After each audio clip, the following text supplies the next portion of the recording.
Hey y'all, thank y'all for clicking on today's video. And as y'all see, we recently saw Gladiator 2.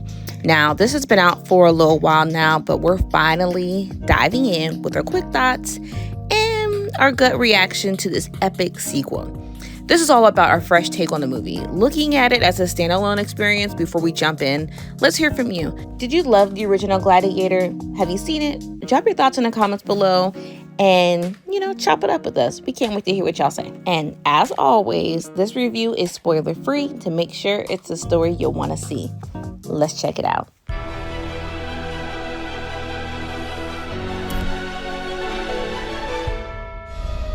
This ring belonged to Maximus. Now I give it to you. What is the dream of Rome? That people are not free. What's going on, everyone? Hey, Gladiator 2 kicks off a full 16 years after the legendary Maximus, aka Russell Crowe, met his fate. And right in the opening scene, the film sets its tone right then and there for you.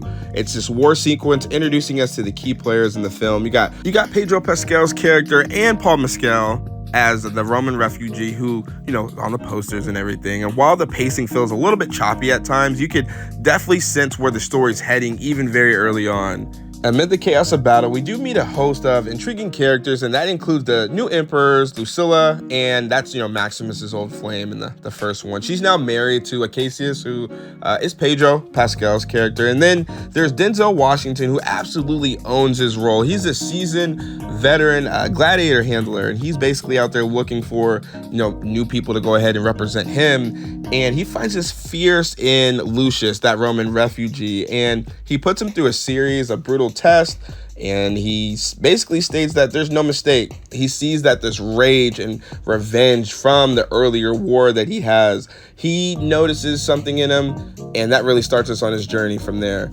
Let me just say up front, I barely remember the first Gladiator.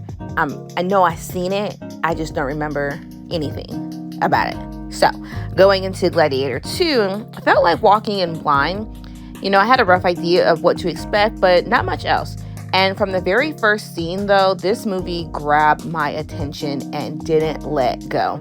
The tone was intense right out from the gate, and I found myself thinking, all right, we starting heavy. Now, let's talk about characters. Paul Mescal absolutely crushed it as Lucius.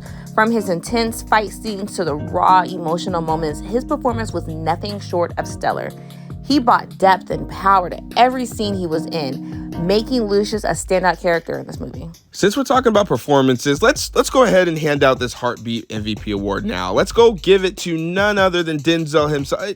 And I know what y'all are thinking. It's like, okay, it's Denzel. But no, his character arc in this one is very captivating. And you can fully understand his motivations and the way he operates. But he's always coming in trying to be the smartest, the most calculated person in the room. And it really sets him apart from all the other administrators. In a world where everyone's chasing power, Denzel's character is all about playing that long game. And it's very fascinating to watch.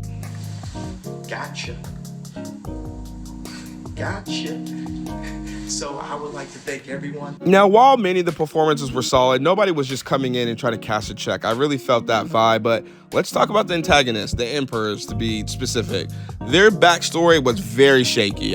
When they talked about it, I understood where they were coming from. The execution, I don't know, just wasn't rocking with it as much. And Ridley Scott really does a good job at placing elements in front of you and centering and really building around that world or whatever that piece is, if it's a character or if it's a situation in itself. And I don't want to be too nitpicky, but there was it felt like a lot of prep, rinse, and repeat. Don't get me wrong, the stakes, they kept climbing, and the action inside the arena was absolutely top tier. I did love how sometimes they just turn off the music, turn off the score, and you're able just to hear the complete brutality of the fight. And it was honestly some of the best hand-to-hand combat we've seen all year. But when the final act finally rolled around, it felt like the world suddenly shrank into this, to this small area. And I know you want to kind of build up to have that payoff, but limiting the scope of the universe, I don't know if that was the intention, but it left me thinking long after the credits rolled. This movie, y'all, it was bloody, way more than I expected it to be. Or I don't even know what I expected, but it was bloodshed like nobody's business. And the level of gore took me by surprise. And There was moments, y'all, I had to close my eyes or look away because I just couldn't handle it. And with that said, the fight sequences, they were incredible. Well done. Loved watching it. It kept me engaged and hooked, and I was like, I gotta see what's happening. Overall, the experience was amazing, and I'm so glad we saw it in theaters. It's definitely a must-see, especially on big screen. And you know, I may be rewatching this a couple times. The first one, then come back to this one. More than anything, you're here for the spectacle. The sheer scale and intensity, it draws you in. But what really stands out is the way the relationships are built and nurtured throughout the story. That's a spectacle in itself. While there aren't any instantly iconic moments that people will be quoting for decades, there's definitely a solid narrative with layers of potential for this franchise to really grow. And it does play on nostalgia a bit, and while that may not resonate with everyone long term, the overall experience, it's something you definitely won't regret. All right. What y'all really came here for? What do we give Gladiator 2? A heartbeat. Go ahead and call us Ridley Scott stans if you want. But this epic historical action film, it deserves some attention. Now, will it reach the same legendary status as the original? Probably not. But for the here and now, it's absolutely worth checking out. Did you enjoy Gladiator 2? It's your turn. Have you seen it? Are you going to check it out? What's your thought process on if they're going to extend the franchise? Let us know in the comments below. And of course, let us know, shall I say, were you entertained? All right, my fault. As always, please like and subscribe to the video so you don't miss out on any further reviews. And as always, make sure you tell someone you love them. We love y'all. God bless y'all. And until next time, let us go to the movies for you. Bye.